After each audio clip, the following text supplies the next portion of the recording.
Verstappen has extended his championship lead after overcoming Lewis Hamilton in another nail-biting F1 duel at the French Grand Prix, superbly passing his title rival on the penultimate lap of the Paul Ricard race. On an afternoon that was eventually dictated by team strategy, with the Red Bull and the Mercedes cars evenly matched on track, Verstappen used his fresh tyres after his second stop to charge up behind on a one-stopping Hamilton in the closing stages and pounced on his prime on lap 52 of 53. Verstappen swept past the struggling Hamilton on the main DRS straight as the F1 2021 season continued to serve up decisive wheel-to-wheel battles between its star drivers. It was a far from straightforward Sunday for either driver, with pole starting Verstappen having lost his head after making a mistake into the first chicane, and Hamilton after a Red Bull undercut.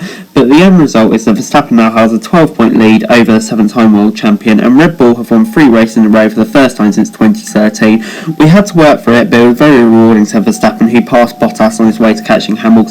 While Hamilton was stressed that Red Bull had a quicker package, Mercedes told the Englishman afterwards, "This one's on us," after questionable strategy calls compared to their main rivals. Bottas was particularly frustrated after frequently telling his team that a one-stop strategy would not work to stay on track and eventually leave positions to both the Red Bulls.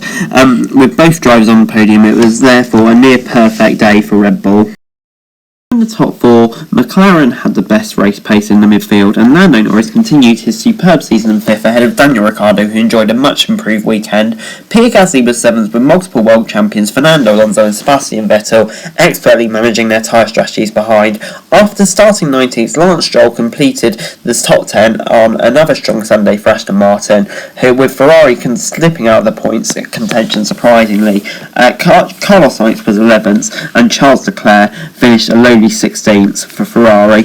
And moving on then, the key moments that dictated to the Hamilton battle. So on lap 19 we saw Verstappen undercut Hamilton despite trailing by 2 seconds before the pit stop, and then Verstappen pitted again from the lead when both Mercedes stayed up on lap 33. On lap 44 Verstappen overtook Bottas, and on lap 52 Verstappen overtook Hamilton. While Red Bull undoubtedly had a faster package on the Monaco and Baku street circuits, there may well be a nagging feeling from the world champions after the French Grand Prix that it's a track where they have flourished in the past and where they had little to split the cars, particularly after inheriting the lead from Verstappen due to his early mistake.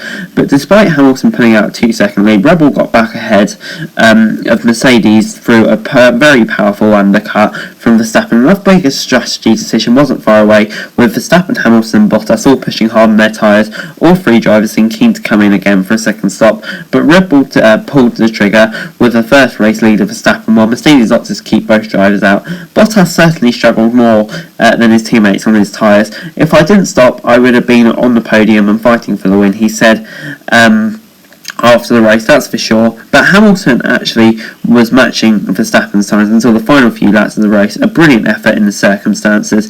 "I did everything I could out there. I didn't really make any mistakes." His wheel-to-wheel combat was however questioned by Nico Rosberg, who said it was soft. "These guys are just too quick," insisted Hamilton. "They've taken a big step this weekend. One thing's for sure, Red Bull have all the momentum heading back to the 2 races next week, both at their home track at the Red Bull Ring." Before I go, here is the final race classification. Verstappen, of course, winning. I think he'll be very happy. Mercedes will be very disappointed. I think they really could have thought they could have got a result this weekend. Perez will probably be pleased with the podium, as will the team McLaren. They look really good this weekend. Gasly, Alonso, Vettel and Stroll, I think they'll all be pretty happy too. Really doing well this weekend to get some points. Ferrari will be incredibly disappointed though. I just don't know what happens to their pace in the race. Russell, though, in 12th, what an excellent job he did. Tsunoda as well, he did pretty solid from the pit lane to get 13th. Ocon just didn't have much pace at all this weekend. Neither did the Alfa Romeos, but Ocon, though, is concerning, especially with Alonso really starting to pick up now. Latifi, he had nowhere near the pace of his teammates today, really. And then, of course, you've got Schumacher and Mazepin rounding off the field, kind of just usual race from Haas. I don't know when Schumacher got past Mazepin, but Mazepin was in front for a long part of this race. But great to see all 20 drivers finish. But anyway, guys, that's it for this video. Thanks very much for watching. Remember to like, share, subscribe. Let me know your thoughts, comments down below. Follow me on Twitter, link in the description below for daily F1 news. And subscribe to my channel on screen right now. That'd be greatly appreciated. Thanks very much for watching. Peace.